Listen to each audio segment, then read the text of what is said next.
Welcome to the 1 to 1 Million podcast, your weekly crypto alpha for those who never quit. This week, I'm going to be diving into my origin story, how I went from unemployment to millionaire in a year and a half, my insane journey that I think, a lot of people maybe have watched me for a long time that you know about this. You've probably heard this story before.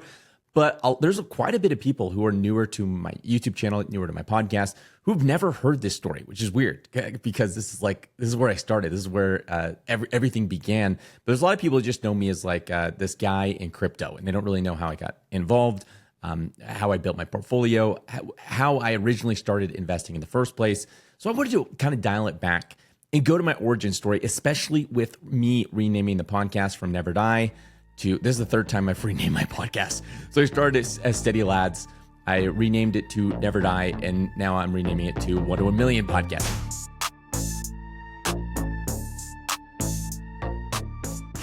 Anyways, okay, 1 to 1 million. How did I go from unemployment to millionaire in a year and a half?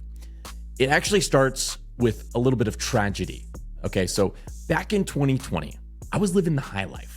I was a high-end wedding videographer. I'd film about 12 weddings a year and make about $120,000 a year filming just those 12 weddings. Typically, these are like multi-million-dollar weddings. I had people that would want to fly me all over the world to film their weddings. And I'd typically be booked out a year in advance. So people would book me well in advance to secure me as their videographer. And it was awesome. I was loving it. Had a ton of demand. It was amazing. It was a business I spent 5 years of my life building from scratch, and I was really proud of what I had built. Well, 2020 rolls around, and within the span of 2 weeks, because of COVID lockdowns, I went from $120,000 in bookings to literally zero in 2 weeks, because everyone during this time period was canceling their wedding. They were like doing elopements instead and all kinds of stuff because of the lockdowns, etc. And so basically overnight is what it felt like. I went from this really amazing, successful business, all this like capital coming in, to like nothing, and having to file for unemployment and not knowing what I was going to do. Again, I spent 5 years building this business, destroyed within the span of 2 weeks. And I got really, really depressed. I told this story so many times. I started eating an abundance of like Eggo waffles with chocolate chips in them. Sometimes I'd get the strawberry ones, and playing Minecraft. For whatever reason, I got really depressed, and that's what I did. And so I'd sit on the couch and have like syrup and like my waffles. I'm like playing Minecraft. I was building, I forget what I was doing at the time. I had this like giant ice castle. I think I was building like an island in the sky above it and like some secret passages and stuff. Anyway, I just like didn't want to face reality, because reality sucked at that point in time. I have 5 kids. My wife's a stay-at-home mom. And I genuinely had no idea what I was going to do. I didn't want to go work a job. I didn't even know what job, like I guess maybe get a job as a video editor. It was just a weird time though. Everyone's going remote. Businesses were dealing with their own things at the time. And I was very lost at this period of my life. And one day I was just like sitting on the couch and eating my Eggo waffles, playing some Minecraft. And my wife came over to me and she's like, okay, like enough of this. I gave you some time to like mourn the loss of your business and having to do this, but like you got to get back on the horse and you got to go out there and you got to do something. Not, me, I'm like, you don't know how hard it was to build that. Like easy for you to say, but like, really, really hard to do. But she was right. It kind of snapped me out of my lull. And I was like, you know what? I do need to figure something out. And maybe this is an opportunity to do something insane, do something bigger than I've ever imagined or ever dreamed of. So I didn't know what I was going to do. I like vaguely was like, well, I'm good at videos. So maybe I could do like video marketing. This was my vague idea. And so I started reading books. I'd do a book a week. And typically I do like an audiobook. I wouldn't like physically read the book. But I do an audiobook where while I'm working out, while I'm doing a walk, while I'm mowing the lawn or whatever, I'm like listening to these books. And I do one a week. And it was on success, finance, building businesses, marketing, like you name it, investing, everything, money management, all those things. I was like, I need to learn all this stuff.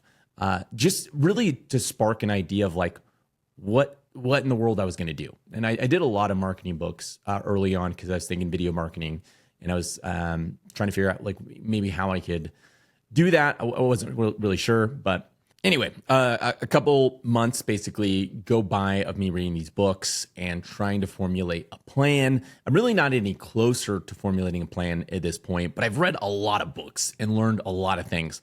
And I am pretty pumped at this point on just the idea of building something big.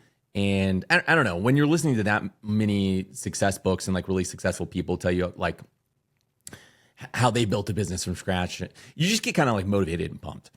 And at this time, I had this friend who was on TikTok, and they had gone from like no followers to 5,000 followers. And I was mind blown. I was like, wow, you're legitimately famous sitting at 5,000 followers.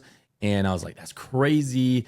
And I was telling them some of the stuff I was doing with my book and stuff, or like learning through books.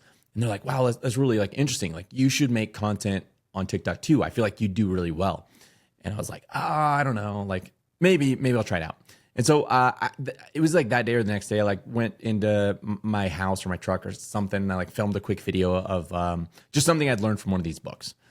And it didn't really do well, but I kept just like putting stuff up there because I actually found that it was really helpful for me when I was learning these things to then like regurgitate it and put it in on social media. Like it helped me like retain that information more. And so I started doing this. And my videos started gaining like a little bit of traction where I got like 100 followers. I was like, oh, cool. I got like 500 followers. I got like 1,000 followers. And I was like, wow, this is getting out of control. I got to like 5,000 followers. I was like, whoa, what is going on? Like, this is crazy. And at that time, that was like TikTok at the time, right? Like everyone had discovered TikTok during COVID and they were like, it started blowing up. And so that was some great timing on my part, just even jumping on there. Anyway, so I'm getting some traction on TikTok. I still haven't figured out what I'm going to do though. And it was kind of like me in the midst of all these intersections of like, okay, I feel like I have an opportunity here on TikTok. But I need to also figure out like how to make money, where I came up with a genius idea. And the idea was I was going to try to make, so maybe some background, some context. I wanted something to really motivate me to like actually take action. Okay. Like just massive action because I knew I needed to finally just jump out of the nest and do something insane. And so I came with this idea called the 1 to 1 million challenge. And it was this. I was going to try to make $1 million from scratch in just 1 year. And I was going to like document the whole thing on TikTok. And the reason I wanted to document it is I read this book by Gary Vee where he's like, imagine if like you started from nothing and you documented the whole thing and you became like, super successful, and how cool that would be to like watch that journey. And I was like, that would be really cool. And then at the same time, I felt like I would be more motivated to actually take action by like putting it out there to this fall. Like I felt like this is a really big following for me to put it out there and have people watch me and like, not want to let them down. And so I like made a couple like teaser videos kind of feeling out like I more procrastinating, I think is what I was doing, but kind of feeling out the concept. And then eventually I was like, you know what, I'm gonna go for this. I'm going to do this. And I made my video announcing that I'm doing it. People were really supportive. They're like, you could do this. It's gonna be amazing. Other people were not supportive. And they're like, yeah, like whatever. Good job. You're gonna fail. And then and it was okay. So that's how it starts. My first week, I had like a mini goal my first week of hitting $1,000 in the first week. And I was determined to not let anything stop me from doing that. And I'd read a book about cold calling and how it's like super amazing and super effective and you can make a ton of money and stuff. And I was like, that's what I'm gonna do. I'm gonna cold call people. And so I went to my Chambers of Commerce website, and it was like the law of like large numbers kind of thing was what the book was talking about. It's like if you just call enough people, one of them will say yes, no matter how stupid what you're wanting to do is. And so I was like, okay. So I got the Chambers of Commerce website for my local area, and I just started going through the businesses, trying to pitch them. This is kind of stupid in retrospect, but I was trying to pitch them on like vaguely marketing and like a lot of things, like web design, photography, maybe a video, just like vaguely looking at my skill sets and be like, one of these things, I'll do one of these things for you. And so I was like, I'd call them up and be like, hey, do you need a website or like a video or like, some help with marketing? And I did about 60 a day, and doing that for like 6 days straight, 60 to 70 of these businesses a day. Not one of them said yes to me. In fact, many of them said no in some really very not nice ways. And, I also just kind of suck at cold calling. I will also say that, admit that I was really not gifted at cold calling, and really like not like exceptionally ungifted is what it felt like. But anyway, I faced a lot of rejection. I'm on my last day and I'm feeling like a total failure. Basically, over those 6 days, the only thing I had accomplished is I had done $100 or $150 or something like that. Well, my friend Lucas, he wanted GIFs, so like GIFs of himself to send his clients, because he was like a financial advisor, and he wanted like different GIFs of like to send. He thought it'd be cool to have custom GIFs. And so he's like, we take photos and make GIFs. And I was like, yeah, it's like $100. I think is what I did it for. So I had that. And I had also done like some sort of affiliate thing where it was like this company.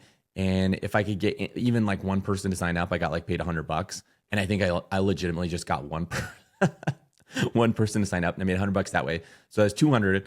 And then that left $800. So I got $200. I needed $800.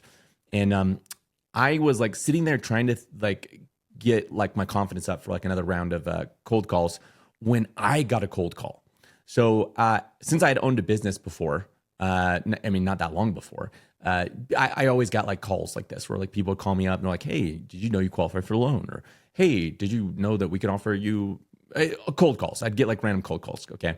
And I hated them just as much as the people probably I was calling hated me. And but I knew something when I got this cold call, and that was this dude, because he was cold calling me. There was literally no way he could hang up on me. This guy just faced rejection all day long, and if I would just talk to him, he would stay on the phone for as long as I would talk, and I knew that was an advantage. And so this guy cold calls me, is from a company called Clearbank, and they wanted to. It was like some sort of like loan thing for entrepreneurs. Like I could qualify for some sort of loan. Because I'd had my business, I just had to fill out this information and stuff. And like, he's like talking to me about it. And I was like, you know what? Can I just stop you right there? I think his name was Taryn. I was like, can I just stop you right there? Let me just tell you something. Okay. And he's like, oh, okay. And I told him what I was trying to do. I told him my journey. I'm trying to make $1 million in a year. I'm on my first week. And I'm really struggling, that whole thing. He's like, oh, that's like really inspiring. Like, that's cool. And he seemed to like, he seemed to genuinely think it was a cool thing I was doing. And I was like, can I ask you something? He's like, sure. Like, whatever. And I was like, could you give me $800? And this came from another book I'd read called The Aladdin Effect, I think is what it's called. And it was all about like, basically you'd be really surprised by what you can get by just asking. And too many people are too afraid to just ask for what they want. And because they never get what they want. And so I was like, it doesn't hurt to ask this guy. And there's no way he can hang up on me. So I was like, can you give me $800? And he's like, like for what? And I was like, for nothing. And he's like, for nothing? And I was like, yeah, just to support my journey. Like, I'm sure I'll tell this story if I succeed, and I'll mention the name Clearbank. That's got to be worth something. And so this guy was genuinely interested in getting me the $800. He asked me when I would need it by, and I said by tomorrow, because that was my 1 week goal. And he was like, there's no way I can get it to you by tomorrow. This would have to go through approval. It would have to go through like all these different processes. And I was like, well, what would you need to do to get me that $800 by tomorrow? And he's like, I literally have to get approval from the CEO. And I was like, well, can you do that? And it turned out that this guy had like a special relationship with the CEO. The CEO had found him at like a coffee shop or something. He'd like run into him. This guy was like a very, very passionate, very like bubbly guy, right? Like he had a lot of personality and a lot of, he was just like a naturally like good salesman is what it felt like. And so I think the CEO had run into this guy and been like, kind of gotten that same vibe. He ended up kind of bringing him under his wing and like hiring him on at the company. So they had like the special like mentor-mentee relationship. So anyway, this guy, Taryn, ends up calling the CEO and saying, hey, I want to get special approval for this $800 charge. And the CEO's like, oh, it's only $800? And he's like, yeah. And he's like, yeah, no worries. Like approved, go for it. And he jumps off. And I have video of this like on my original series. You can like see it on TikTok where I recorded this conversation. Anyway, so he gets special approval from the CEO. And he still says it's going to take some time, but he just ends up PayPaling me from his personal bank account $800. And then he says they'll like pay him back or whatever. So that was my first week. That was like how I hit my $1,000 goal my first week. A lot of people like didn't like that. They're like, you just asked for money. Like that doesn't count. And I was like, you know what? My family is going to starve. I don't care what counts. I need to hit this goal to feed my family and pay my rent. Like it was like, it wasn't like a fun, like, oh, cool challenge. It was like my survival depended on it. And anyway, so that my first week, I hit my $1,000 goal. It was amazing. That like really pumped me up to say, I can do this. Like I really have a shot at this. And from that point forward, I ended up trying literally anything anyone said worked on TikTok. And at that time, there's a lot of people on TikTok that were doing a bunch of side hustle stuff because everyone was kind of stuck at home. And so there was like drop shipping, there was like Amazon FBA, there was like Facebook ads, Pinterest ads, Google ads. I tried all these things, all of them. So I did Facebook ads. I wasn't very good at that. I did Google ads that actually ended up being really, really successful. And I ended up making a lot of money from that. I did Pinterest ads. That was kind of like more of a neutral one. I ended up getting a physical product manufacturer. I read this book called, people recommended it because I was doing the 1 to 1 million challenge. And there's a book called like something like 0 to 1 million. And it was about how like if you make physical products, you have this huge advantage. You can make a ton of money. This guy like sold his business for $10 million. And so I was like, oh, cool. Maybe I could do that. So I got this physical product manufactured in China. It was a planner for entrepreneurs. I ended up making more money than I spent on it. It was like I had to put $5,000 up initially for it. It was like this huge risk. I was super sketched out. It took like months and months for this stuff to get made and shipped to me. I ended up selling enough to cover the cost, and like I made a little bit of profit, but it wasn't that successful for me. I started a business with my friend Lucas where we would like help restaurants market. We called it Levenue.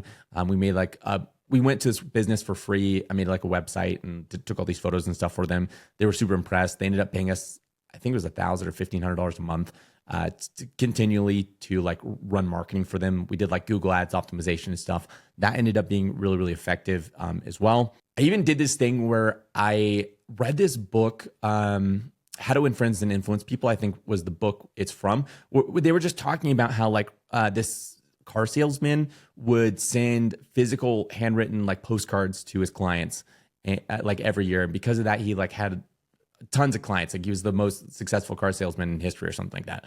And that made me think like, ooh, like a lot of people get emails, and I've tried cold calling, cold emailing. It doesn't really work.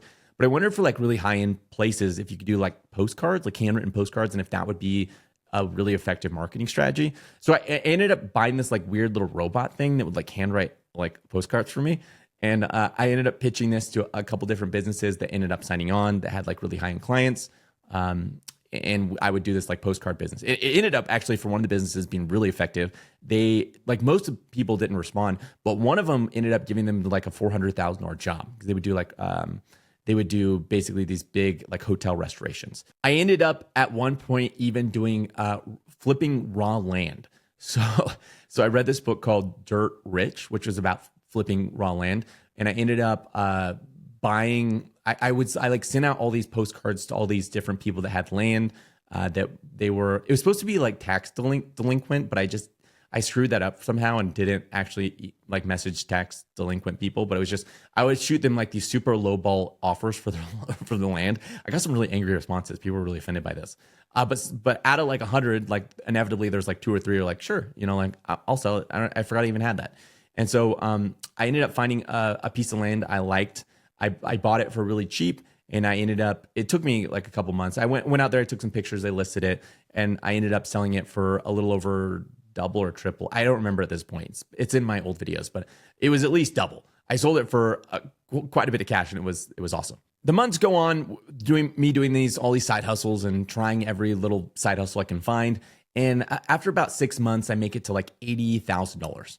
And I realized that there's literally no way I'm going to hit $1 million doing what I'm doing, at the rate I'm doing it. So like I keep doing these side hustles, but I'm not going to hit $1 million in a year. And it was at this time that I was like moving across the country, and I read 2 books. I read Richest Man in Babylon, and I read Rich Dad Poor Dad. And both those books talked a lot about how you need to put your money to work for you. They were like really investing heavy. And this is something that like I hadn't up to this point really done much with. And so I was really like inspired by these books to be like, you know what? I need to take the capital I've made so far and I need to invest this so that I can put my money to work for me and so I can maybe hit my $1 million goal. It's just kind of a scary thing because also consider like I'd made this money so far, but now I was going to risk all of that money I'd made to try to hit that $1 million goal, which is kind of a scary thing. And so I ended up jumping into crypto investing because, again, I'd done crypto investing in 2017. I had felt like I'd learned a lot about it and I'd kept up to date on it. So I felt like I knew a lot more than the average person. Little did I know at that time, like how little I truly knew about the crypto space. I thought I knew a lot back then. I probably did know more than the vast majority of people because most people don't know anything. But there was a lot to learn even back then. So I started investing in crypto. I started putting that capital to work for me. I ended up making a pretty good amount, and I went up to about 120K pretty quickly. And I was pretty pumped on that. And I had basically gone up only from 80K to 120K. And I was like, man, if I want to hit my $1 million goal, I need to take on even more risk. So I ended up taking on some leverage at this point. And I was debated it for like a couple days, and I was like, I'm going to do it. And so I took out a massive amount of leverage. And literally like the day after I took out this massive amount of leverage, the entire market like printed the biggest red candle that I had seen the entire time I'd been doing like crypto investing for this challenge. And it was like absurd. Like I ended up getting liquidated. I lost a ton of money. It was horrible. I went all the way back down to like 70 or 80K or something like that. And it was rough. Like I was really like, oh my gosh, like that was a huge setback. Like what did I do? I was going so good. That was a hard lesson I had to learn about leverage and not taking out leverage and making sure you know what you're doing. Anyway, I keep going. I keep investing, keep grinding. The 1 year mark comes up. I'd been investing in crypto and I ended up not hitting my $1 million goal. I ended up making it to 147,373, I think. It's for sure 147,000. I don't remember exactly if it was 373, but I ended up making it to 147,000 at my 1 year mark. So I went from unemployment to 147,000 in 1 year doing these side hustles and then doing investing. For me, even though I had failed at my $1 million goal, and I had really not even gotten remotely close, it was an amazing accomplishment because I was on unemployment. I had no idea how I was going to make money. I had no idea how I was going to pay my rent, feed my family. And I'd undergone, and I had learned so much through this process. I had read so many books. I had tried so many different things that I just developed this huge amount of confidence in myself, in my abilities, to really succeed no matter what was thrown at me. And it was like kind of this forging in the fire time period in my life where I was just really pumped and proud that I had made it that far. And 147,000 is nothing to like balk at. Like that's a lot of money. That's more than I had made typically in a year doing weddings, even though it had taken a lot more work to make that amount in this case. It was still a lot of money. And I was pretty proud of what I'd accomplished. I got a lot of support from people saying, hey, like that, even though you failed, that really was amazing that you made it so far. But I wasn't ready to give up. I wasn't ready to give up, even though I had kind of like hit my 1 year mark. I wanted to keep going. And I really did want to hit that $1 million mark and just see, maybe it's not in a year, but let's see how fast I can hit that mark. And so I kept investing. I ended up shutting down most of my side hustles and then eventually shutting down all of my side hustles so I could focus 100% of my time on investing, research in the crypto space. And as I was doing crypto investing, I was really throwing myself into it like fully. In the same way that like I had thrown myself into the journey so far, I was making sure I was learning everything I could about crypto, everything I could about these projects, everything I could about investing, money management, risk management, etc., and really taking this seriously because I'd learned in 2017 that yes, you could make money pretty easily in crypto, but you could also lose money really easily. And I wanted to make sure that I was the best possible. I viewed it kind of almost as a sport where if I could beat the majority of other people investing, then I would end up, making a lot of money. And so as long as I outworked everyone else by learning and growing my own abilities, I would end up succeeding. Was kind of how I viewed it and approached it. So I was listening to a lot of books. I was listening to a lot of podcasts. I would go through like every white paper for every project I was invested into, and I'd make sure I learned how they worked. And even though I was doing my best at this point, like there's still a lot that I didn't understand about the space, and I was trying to learn kind of on the fly. And so there was a couple different projects where I ended up missing key details that ended up screwing me over. I learned those lessons and helped me make money in the future, but definitely was far from perfect. But I was doing better. I was making more money than I was losing. So I would have some positions that lose, which is typical. Like a VC will be like, I feel like a VC is, it's like out of 20 positions, they expect like more than, it's like 16 out of the 20 to lose or go to zero or something insane like that. And I would view it out of 10. So I would look at like out of 10 positions, I would say, 6 might go to zero, 2 might do okay, 1 might do good. And the idea is that 1 could do so incredible that it makes all your losses back and then you make a fortune on top. That's kind of how VCs invest. And that's kind of the approach that I ended up taking when I was investing. And so even though I had some of these positions not do well and ended up declining in price, I had a lot of them that ended up doing insane. I had one that I invested $760. It turned into $150,000. I had another where I invested $3,000 that at one point it went to like 1.2 million. But by the time I sold, it was about 600,000. I had a lot of huge, massive wins like that. And then I had a lot of like smaller ones in between where it would like double or triple in value. I would take my initial off the table and a little bit of profit on top. And then, luckily I would do those things because some of those positions ended up later massively declining 80, 90% in value. And I just kept doing this, learning, growing, grinding in the trenches. And by 1 year, 6 months and 3 weeks, so 1 year, 6 months, 3 weeks after I started my 1 to 1 million challenge, I ended up making it to over $1.6 million in like total net worth. And that was mostly just like liquid assets that I could sell at any time. It wasn't like real estate or anything like that. And maybe the most amazing part is that I ended up hanging on to a good chunk of that capital. So my 1.6 million ended up going even high. At one point, it went over $2 million. And I was like, wow, I'm a multimillionaire now. But that was kind of like as things really kind of blew off. But then it ended up declining. The market kind of went down. I ended up selling not at the top. I wish I could say that I timed the top perfectly. I didn't. I sold a little bit under the top, but I held on to about 80% of like my total funds, which is pretty impressive. It was impressive for me because in 2017, I'd lost everything and then some. And then the second cycle that I was in crypto, I'd hung on to 80%, which is like a good amount of my profits. I ended up putting a good chunk of those, a good chunk of that money into stable coins. And specifically, I took a huge chunk of it into a stable coin called UST. And the reason I did that is because it was earning about 20% yield in this thing called Anchor. I was like, wow, this is amazing. No risk. I could earn 20% yield. That's, if you're not familiar with UST, that's like tied to Luna. That ended up depegging. It went down to like 70 cents or something insane. I was like, oh my gosh, I'm going to lose everything. It ended up going back up to like 92 cents. And I remember I had a friend who had a lot more money in it than me. And because I didn't have all my money in UST at this time. And he was like, yeah, it's going to repeg to $1. I'm not going to sell. And I was like, man, I don't know. I think I'd rather take a 7% loss than potentially 100% loss. So I ended up selling at a 7% loss, which isn't that bad in hindsight because, I mean, if the way things turned out is actually UST did go to zero. So I could have taken a 100% loss. So that was a little bit of a mistake along the way. But mostly I held on my funds, did really kind of safe stuff during the bear market, didn't really do much. I tried a bunch of yield strategies and just, again, like safer plays. And then I navigated the Luna collapse. I was good with that. And then we had the FTX collapse. And after the FTX collapse, there was so much bad sentiment in crypto. So many people were like leaving the space forever, quitting their jobs or whatever. And I just kind of knew that like, in my mind, I was asking myself, like, who's left to sell? After Luna, after FTX, who hasn't sold this now, like going to sell at this point? Because if those two events didn't cause you to sell, what could cause you to sell at this point? And that was a huge like point of conviction for me. I ended up taking everything I had, throwing it back into the market. It was about a week from the exact bottom of the market in hindsight.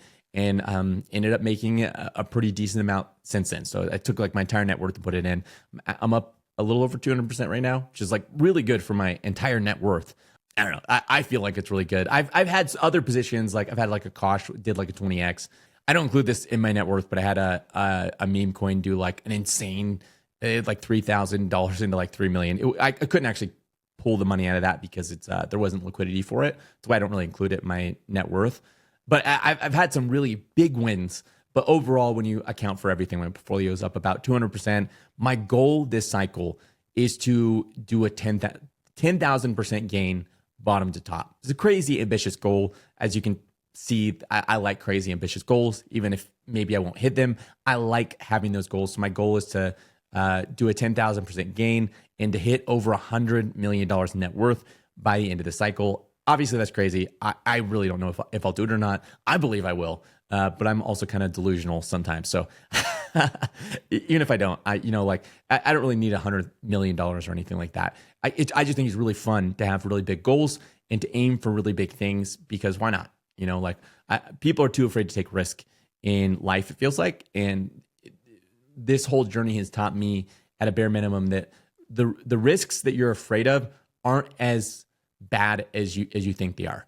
And it's actually like, in retrospect, losing my business ended up being one of the greatest things that ever happened to me. And going on unemployment and all that kind of stuff ended up being a life-changing good thing that ended up happening to me, that I'm way better off because of it. And I feel way more confidence in my ability because of it. So, I don't know. Hopefully this is inspiring to some people. Just like, whatever that crazy dream you have is, whatever that crazy, business you want to start or whatever, it is possible. It takes a lot more work than you probably think it does. But it's not as risky as you think it is, especially if you're willing to put in that work. So big goals are good. And if you don't hit them, it's really not the end of the world. I wasn't bummed that I only made it to 247,000. I was like, wow, this is amazing. And I don't think I'd have made it that far if I wouldn't have had this insane, crazy goal of hitting $1 million in a year. And I don't think I would have actually hit $1 million had I not had that goal and had the audacity to believe I could do it, because I inherently had to take big risks to get there that I otherwise wouldn't have taken. And, those risks, for a lot of people are really scary. It's really scary to do things like that with your money, et cetera. And so people like to stay to these ultra safe things where they only invest their money in index funds, and maybe they'll have enough money to retire by the time they're 60. But for me, I feel like the bigger risk is not taking risks. The bigger risk is not going out on a limb and trying these insane things. The worst thing that could have happened to me is I would have failed and had this epic story that I could tell. And I know it's kind of cheesy or maybe kind of dumb, but really the journey has been the best part of all this. I've genuinely enjoyed the journey. I don't even know what to spend my money on. I have made all this money. I don't really spend it on, I'll do travel, but I didn't get a new house. I still just drive one car. It's not like I have huge reason of I want $100 million so I could buy supercars or something like that. I just going for crazy things. And it's really for the story of cool, I did that thing. I accomplished this insane goal. What else am I capable of? And I think maybe that's the big takeaway is one of the best parts of this entire experience is learning that I'm capable of far more than I ever dreamed of. And I would not trade under pushing myself to the limits for anything. That is the big gain. That is the big thing that I made. Is not the money. It's not any of these other things. It's I learned that I'm capable of way more than I ever thought. And it would have been a sad, depressing outcome had I never learned that and had I stuck to some safe path where I never really understood my full potential. That's it. If you want to see visuals for all this and kind of watch it, I have a video on YouTube where I go into a lot of these details, and you can kind of see some of the clips and different things that I did along the way. As always, crypto investing is risky. You could lose all the money you invest. I just went through all this, but don't just try to copy me blindly. Understand that this did take an absurd amount of work to accomplish and to do. I was willing to put in that work. Some days I was working 17-hour days, 18-hour days. I don't do that anymore. But in the start of this journey, it did take a huge amount of sacrifice, huge amount of work to make this happen. It's really easy to watch this on YouTube or TikTok and be like, oh, man, that seems so easy. But it was so much work, so much thinking and planning and second guessing myself and doubting myself and not knowing what to do and not knowing if any of these things would work or if I'd fail or, it's like any adventure, there's risk, there's fear, there's peril, there's setbacks. That's, I think, a life of adventure is worth the risk and the setbacks and all those things.